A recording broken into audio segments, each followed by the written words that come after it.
Առաջինը պետք է շատ սառնասիրտ ձևով մոտենալ սրան։ Ի վերջո դուք մի քանի բաներ ասացիք, ինչ էր ասում Ալիևը, բայց չասացիք գլխավորը։ Ալիևը խոսում էր անցյալից։ Մինչդեռ Հայաստանի ղեկավարը խոսում է ներկայից եւ ապագայից։ Ալիևն էլ է խոսում ապագայից, բայց խոսում է քիչ, շատ քիչ։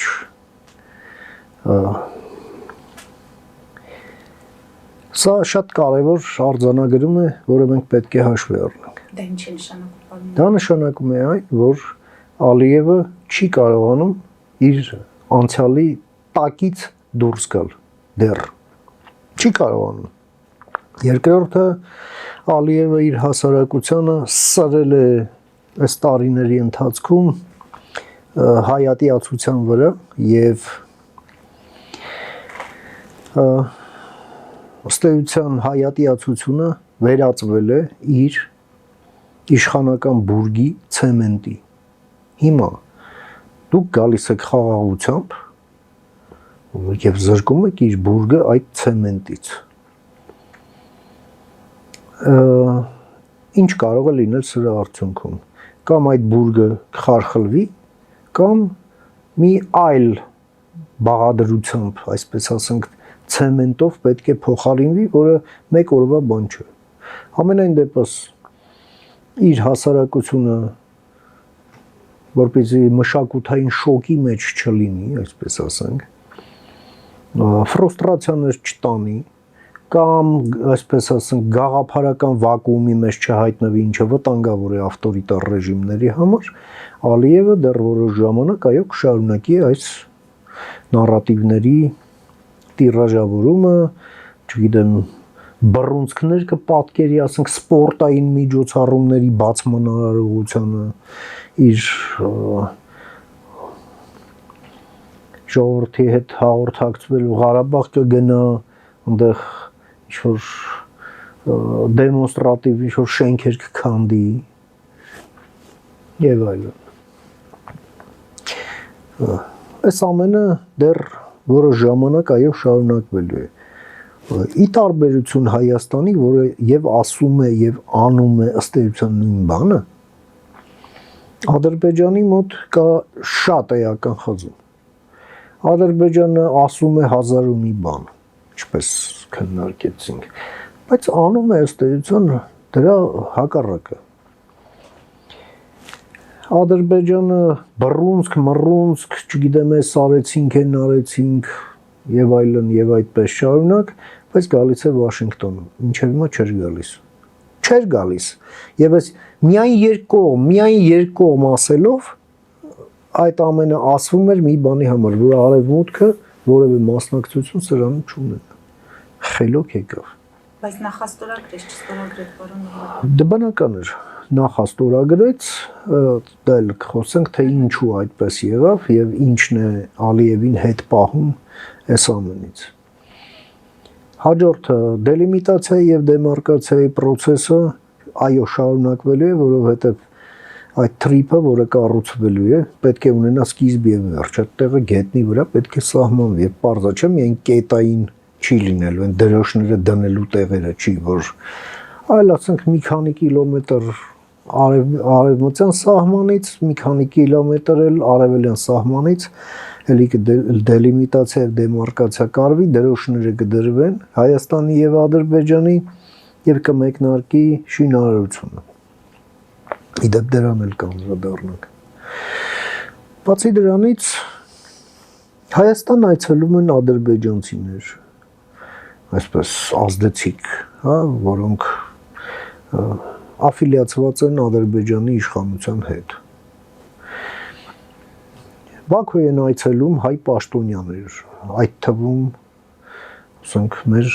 ազգային անվտանգության ծառայության տնօրենը։ Ես սրանք համարում եմ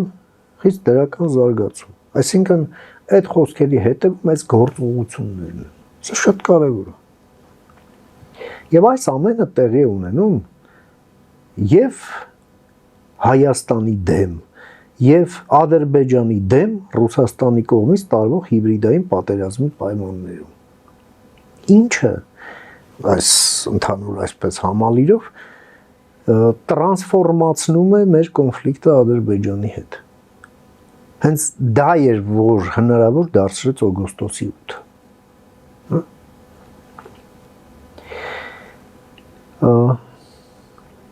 Իհարկե Ալիևը առաջին անգամը չէ մակում ձեր վկայակոչած այդ ելույթը, որ նման տերմինաբանությամբ հանդես է գալիս։ Դա եղել է, ասենք, այն չինական գագաթնաժողովն ևս։ Դա եղավ նաև դրանից հետո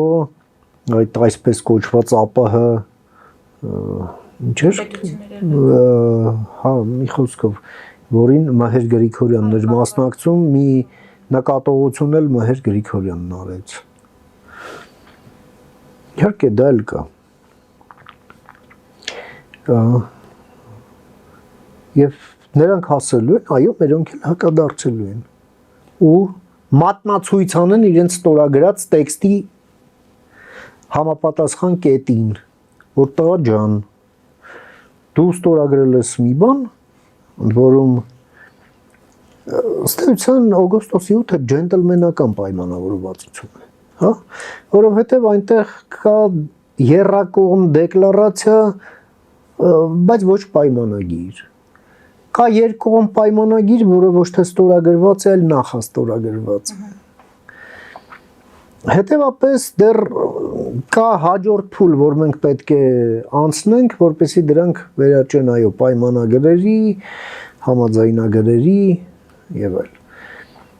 Այս ընթացքում այս լուֆտը Ադրբեջանը այս լուֆտին Ադրբեջանն իրեն այդպես է պահելու։ Սա եւս պատճառների շարքում մի կարևոր պատճառ կա, որի մասին կցանկանայի խոսել։ Դա իհարկե աշխարհագրությունն է։ Մեզ Աստված խնայել է, որ մենք Ռուսաստանի հետ չունենք ընդհանուր սահման։ Ադրբեջանն ունի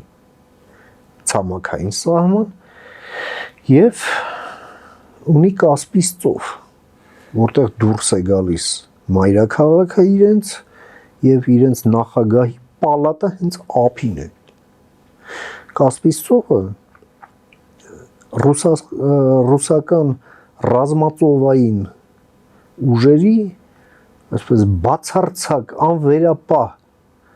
գերազանցության եւ գերակայության գոտի է։ Սա վտանգ է Ադրբեջանին, այո։ Մենք էլ ենք հասկանում, Ադրբեջանն էլ է հասկանում, Ռուսաստանն էլ է հասկանում, որ եթե օգոստոսի 8-ի այնինչ պայմանավորվել ենք, դա դառնում է ինչ-որ X պահի իրականություն, այդ իրականության բաղկացուցիչներից մեկն էլ այն է, որ այստեղ այն ձևով, որ Ռուսաստանը կա, այլևս չի լինելու։ Եվ բնական է Ռուսաստանը չի ուզում։ Եվ պարզ է, ամեն ինչ անելու է եւ այո,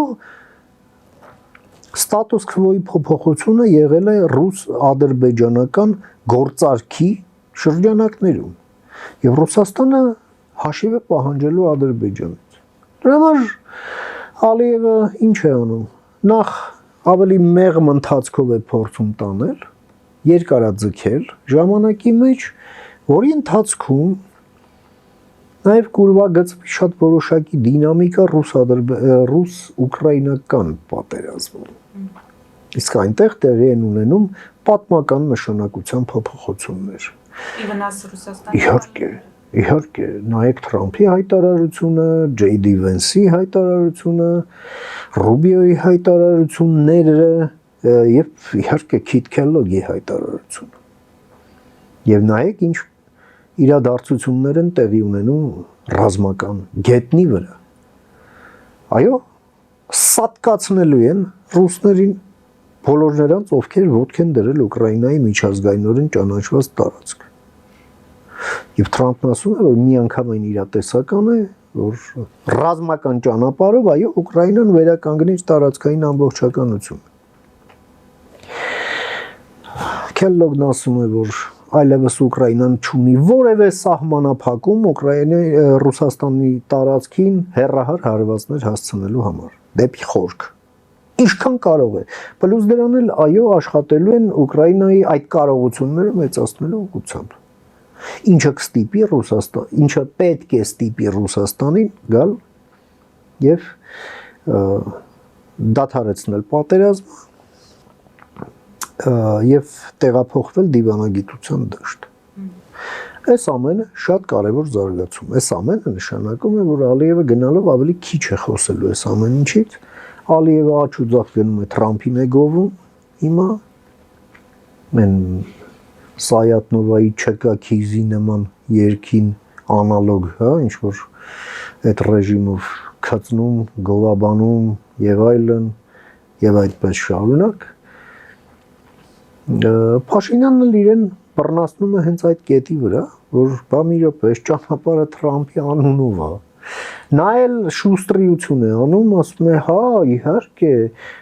Թրամփի միջանցքը, ներողություն, Թրամփի ճանապարհը Զանգեզուրի միջանցքի մի մասն է։ Թե պարզ է, չէ՞, մերոնք էլ կասեն, ես չհասկացա, քո այս դարակազմիկ ծրագիրը պարզվում է իր շատ ավելի մեծ դարակազմիկ ծրագրի մի մասն է, տենց ո՞նց է լինում, էլի։ Ամերիկացիները ուղղակի ականջները քաշեն եւ ճիշտ կանեն։ Ես դա եմ ուզում հարցնել, պարոն Քաշեն եւ քաշում են կոնգրեսի միջոցով։ Նաեւ Ադրբեջան Միացյալ Նահանգներ էներգետիկ բանակցություններ են ընթանում, դա լրջագույն լծակ է։ Ադրբեջանին կարգի հրավիրելու համար մենք տեսնում ենք, որ Թուրքիայի հետ եւս էներգետիկ